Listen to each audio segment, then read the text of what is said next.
সূরা আহকাফে এসেছে অবালাগা আরবাঈনা সানাতান, এবং 40 বছরে উপনীত হয়। 40 বছর বয়স পরিপক্ক হওয়ার বয়স। এটা আপনার জীবনের একেবারে মাঝখানের বয়স। এই বয়স নিয়ে আধুনিক সমাজে আমরা একটা পরিভাষা ব্যবহার করি, মিড লাইফ ক্রাইসিস বা মধ্য বয়সের সংকট। কারণ নিশ্চিত মৃত্যুর দিকে আপনি দ্রুত এগিয়ে যাচ্ছেন, তাই তারা এটাকে একটা সংকট মনে করে। কিন্তু ইসলামের ক্ষেত্রে এই বয়সে উপনীত হওয়ার পর আপনি উপলব্ধি করতে পারেন, আমার জীবনের অর্ধেকটা সময় ইতিমধ্যে পার হয়ে গেছে। অতীতের দিকে তাকিয়ে আমার কৃতজ্ঞ হওয়া উচিত। এখন নিজের ভবিষ্যতের দিকে না তাকিয়ে আমার ছেলে মেয়েদের ভবিষ্যতের দিকে তাকাতে হবে। ঠিক এই ব্যাপারটাই আলোচ্য আয়াতে তুলে ধরা হয়েছে।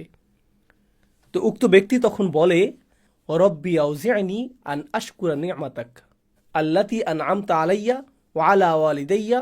হে আমার প্রতিপালক, আপনি আমাকে আর আমার পিতামাতাকে যে নিয়ামত দান করেছেন তার জন্য কৃতজ্ঞতা প্রকাশ করার শক্তি আমাকে দান করুন। ইয়া রব, আপনি আমার প্রতি যে কল্যাণ দান করেছেন এবং আমার পিতামাতার প্রতি যে কল্যাণ দান করেছেন তার জন্য আমি আপনার নিকট চরম কৃতজ্ঞ। আমাদের বয়স যখন 40, আমাদের পিতামাতাদের তখন বয়োবৃদ্ধ হয়ে পড়ার কথা। আল্লাহ এখানে আমাদেরকে নিজেদের জন্য এবং পিতামাতার জন্য দোয়া করার শিক্ষা দিচ্ছেন। আয়াতের এই অংশটুকু আমাদের জীবনের অতীত নিয়ে। এরপর এসেছে ভবিষ্যতের কথা, ও আন আমালা সলিহান তারদাহু, আর আমাকে এমন সৎকর্ম করার সামর্থ্য দিন যাতে আপনি সন্তুষ্ট হন। এখন মৃত্যু যেহেতু খুবই কাছে, ইয়া আল্লাহ, আমাকে এমন সব সৎকাজ করার তৌফিক দান করুন যাতে আপনি সন্তুষ্ট হয়ে যান। ওয়া আসলিহ লি ফি যুররিয়াতি, আর আমার সন্তানদেরকে সৎকর্মপরায়ণ করে আমার প্রতি অনুগ্রহ করুন। আমি আমার সন্তানদের এবং তাদের পরবর্তী বংশধরদের জন্য দোয়া করছি। আমার জন্য তাদেরকে সৎকর্মপরায়ণ করুন। আমি তাদের কারণে তাদের জন্য উদ্বিগ্ন নই, কারণ আমি জানি বিচার দিবসে যখন আমি আল্লাহর সামনে দাঁড়াবো তখন আমাকে জিজ্ঞেস করা হবে, তোমার সন্তানদের কিভাবে বড় করেছ। যদি এই কাজ আমি ঠিকভাবে সম্পাদন করতে না পারি তখন তারাও তাদের সন্তানদের সঠিক উপায় বড় করবে না। এভাবে ক্রমান্বয়ে পরিস্থিতি শুধু খারাপ হবে, ক্ষতিটা শুরু হবে আমাকে দিয়ে। তাই আমার জন্য তাদেরকে সৎকর্মপরায়ণ করে দিন। ইন্নী তুবতু ইলাইক, আমি অনুশোচনা ভরে আপনার দিকে ফিরে আসছি। ও ইন্নী মিনাল মুসলিমিন, এবং নিশ্চয়ই আমি মুসলিমদের অন্তর্ভুক্ত।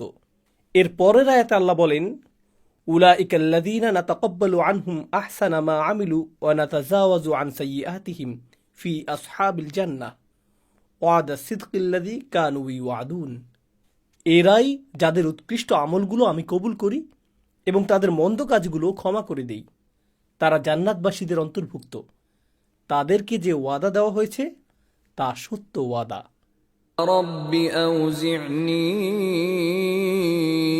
أن أشكر نعمتك التي أنعمت علي وعلى والدي وأن أعمل صالحا ترضاه وأصلح لي في ذريتي إني تبت إليك وإني من المسلمين